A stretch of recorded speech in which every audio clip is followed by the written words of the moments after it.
सोनू सूद को पछरे पकाइले Ramcharan. Box office रे फते कला गेम चेंजर।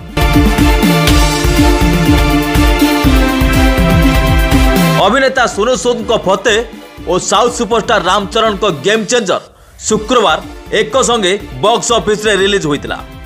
तेबे रिलीज होबार प्रथम दिन सोनू को फते दर्शकों को विशेष भाव आकृष्ट करि पारि नाही।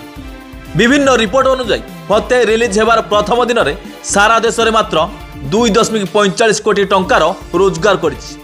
तेबे वीकेंड थिबारु फिल्म हॉल गुड़िक अधिक दर्शक फते देखा आसबे बोली फिल्म निर्माता पक्षर आशा करा जाउछि। सेपटे रामचरण को गेम चेंजर रिलीज होबार प्रथम दिन में 76 कोटी टंका रोजगार करिछि।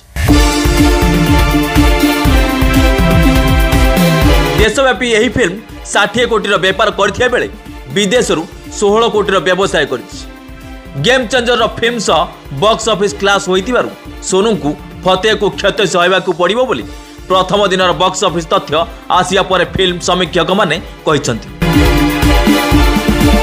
फते एक एक्शन ड्रामा चलचित्र होइतिया बेले एथिरे सोनू प्रथम थर निर्देशना देउथिबार नजर को आछंती।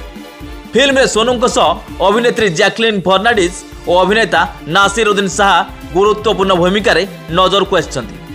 अन्य पक्षर गेम चेंजर फिल्म रे रामचरण को विपक्ष रे अभिनेत्री कियारा आडवाणी नजर को आछंती।